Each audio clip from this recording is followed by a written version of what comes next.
আমরা দুপুরবেলা খেতে বসেছি আর আজকে দুপুরের মেনু কি কি আছে?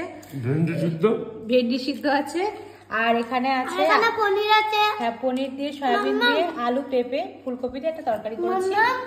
আর বাবু এই জায়গায় খাচ্ছে। বাবু পনির হলে আর কোনো সমস্যা হয় না। পনির দাও, পনির খুব ভালোবাসি। পনির হলে আর কোনো প্রবলেম হয় না, কিন্তু অন্য কিছু হলে আর খেতেই যায় না। যাই হোক, হ্যাঁ আমরা খাওয়া দাওয়া সেরে নিই। চলো, এইভাবেই চলছে আমাদের খাওয়া দাওয়া।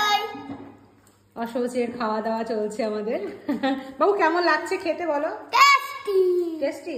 বাবু প্রথম দিকে ভালোই খায়, কিন্তু পরে আর ভালো লাগে না। আজকে দেখতে দেখতে 9 দিন অতিক্রান্ত, আর মাত্র 4 দিন পরে আমাদের মানে পরলৌকিক পরলৌকিক ক্রিয়া শেষ হবে। 12 দিনের দিন আমাদের কামান 12 দিন পর্যন্ত এরকম চলবে। 12 দিনের দিন মনে হয় রাত্রে সেই ইয়ে খেতে হবে, সব রকম সবজি মিশিয়ে একটা খেতে হবে তেল দিয়ে। হ্যাঁ, যাই হোক যেটাই হোক না কেন। তো চলো আমরা খাওয়া দাওয়া শেষ করে নিই। রিচুয়াল এরকম চলছে, এনজয় করছি। সাবধানে থাকো, আর একটা লাইক আর সাবস্ক্রাইব করে দাও আর শেয়ারও করে দাও। হ্যাঁ নিশ্চয়ই নিশ্চয়ই নিশ্চয়ই, বাবু তো শিখে গেছে। নাও তরকারি নাও। আমরা কিন্তু পুরোটাই মানে কোনো মশলা নেই, তেল নেই। একদিন তোমাদের সঙ্গে রেসিপিগুলো শেয়ার করবো।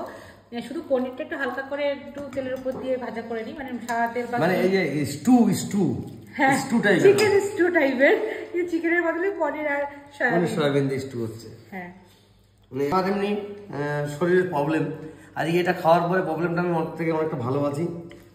কিন্তু কি করবো, এরপরে কিন্তু আবার সেই পুরোনো রুটিনে ফেরত যেতে হয়। হ্যাঁ, কিন্তু তোমাকে ভাবে ভেবেছি এইভাবে খাওয়াবো আমি, চেষ্টা করলেও হয় না।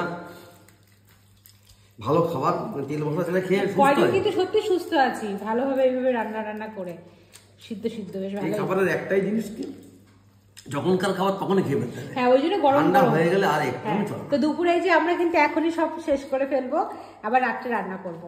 তো চলো টাটা।